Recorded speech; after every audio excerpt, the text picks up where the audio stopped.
I had always been cautious about late-night errands, but that evening, I had no choice.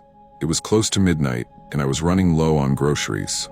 My local supermarket, a 24-hour chain on the outskirts of town, was my only option.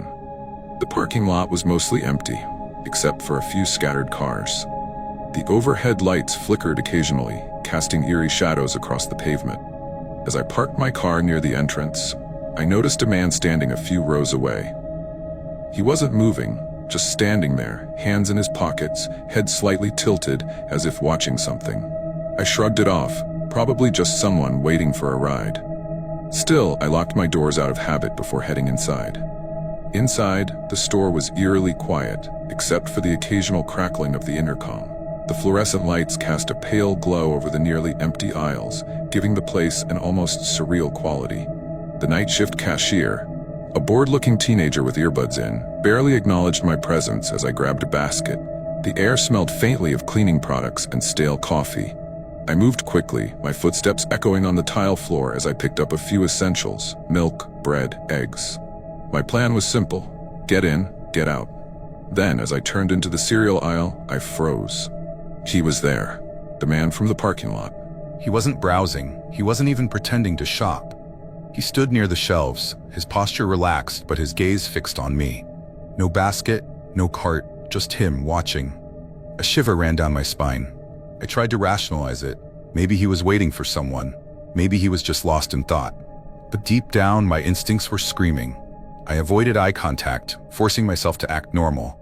I reached for a box of cereal with a slightly trembling hand, trying to suppress the growing unease. As I turned to leave the aisle, I caught a glimpse of his expression. Blank, unreadable, yet somehow deeply unsettling. Heart pounding, I moved to the self-checkout, scanning my groceries as quickly as possible. I could still feel his eyes on me, even though I refused to look back. When I stepped outside, the cold night air hit me, but it wasn't enough to calm my nerves. A faint wind rustled through the nearly empty parking lot, carrying the distant hum of passing traffic. My car was only a few rows away, illuminated by the dim overhead lamps that flickered every few seconds. The lot was mostly deserted, except for my vehicle and a few others near the entrance. Then, my stomach dropped. He was there again, the man from the store. He stood by a black sedan, 2 spaces away from mine, hands in his pockets, unmoving, watching.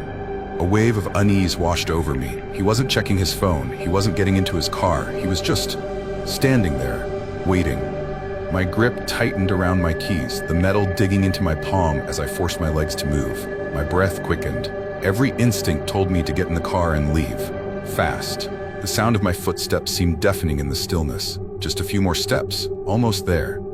Then, behind me, footsteps. The hairs on my neck stood up. My heart pounded so hard I could hear it in my ears. The footsteps were getting closer, not running, but deliberate, measured. "Excuse me," a voice said. I turned, my pulse hammering in my chest. It was him. "Hey," he said, his voice even and calm. Too calm. "You dropped something." I looked down. There was nothing on the ground. My stomach twisted. I forced a polite smile. "I don't think so." He tilted his head slightly. "You sure?" Something was off.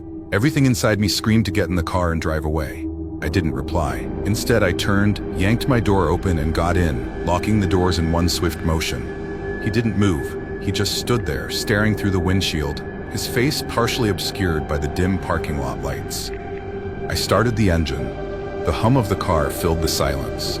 As I backed out, he finally stepped away, hands still in his pockets, eyes following my movement until I was out of sight. My house was about 15 minutes away. I kept checking my rearview mirror. The road was mostly empty, but every few minutes I saw headlights far behind me. A black sedan. The same one from the parking lot. I tried to stay calm. Maybe it was just a coincidence. Maybe he lived in the same direction. But when I switched lanes, so did he. When I took a random right turn to test my theory, he followed. My hands tightened on the wheel. This wasn't normal. I pulled into my driveway, but I didn't feel safe. I sat in the car, watching the street. The black sedan was nowhere to be seen. Had he finally given up, or was he still lurking nearby? I hurried inside, locking the door behind me. My hands trembled as I reached for my phone. Before I could dial 911, a noise stopped me, a faint rustling. From the back of the house, I turned off the lights, heart pounding. Slowly, I moved toward the kitchen, where a large knife sat on the counter. Then I heard it. The back door handle jiggled. Adrenaline surged through me. I grabbed my pistol from the drawer, my fingers cold and stiff around the grip. I wasn't taking any chances. A shadow moved past the window. Then, a loud bang. The door shook as someone tried to force their way in. "Get the hell out of here," I shouted, aiming toward the noise. For a moment, silence. Then, hurried footsteps. A figure bolted through the backyard, disappearing into the night. I stood there, still gripping the gun, my breath ragged. I didn't sleep that night. The police arrived within minutes, searching the perimeter, but the intruder was long gone. There were signs of forced entry, but nothing was stolen. Nothing was vandalized. Because it wasn't about robbery. It was about me. The officers took my statement, but without security footage or a clear description of the suspect, there was little they could do. "Keep your doors locked," one of them said before leaving. As if I needed the reminder. The next few days were filled with paranoia. I changed my routine, avoided going out late, and installed security cameras. I never saw the black sedan again, but I knew. Somewhere out there, he was still watching. One thing was certain, I'd never go grocery shopping that late again.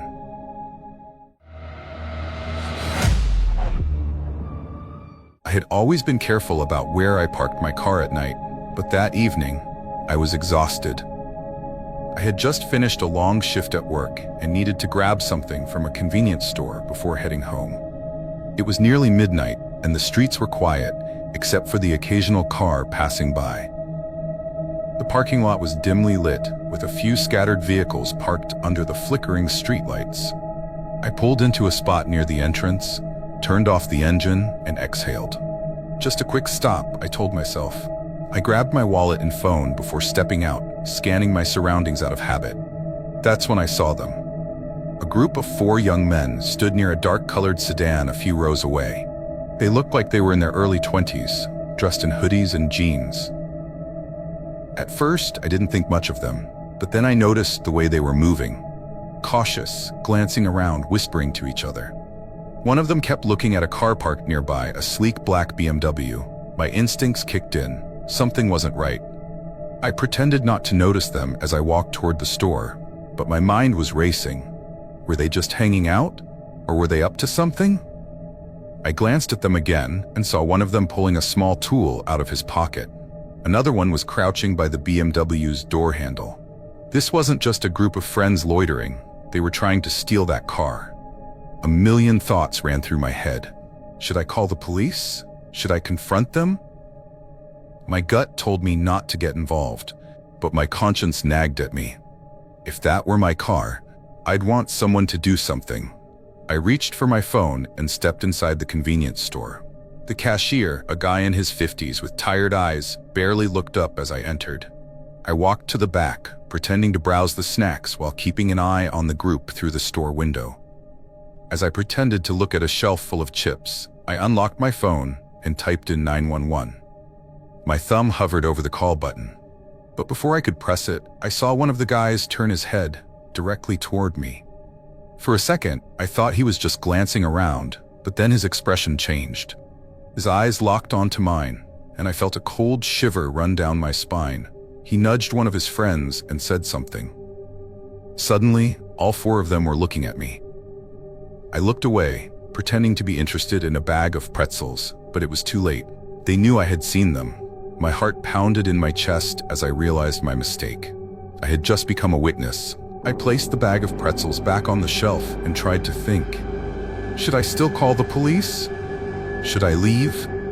My car was parked too close to theirs. I would have to walk right past them to get to it. As I moved toward the cashier, I glanced out the window again.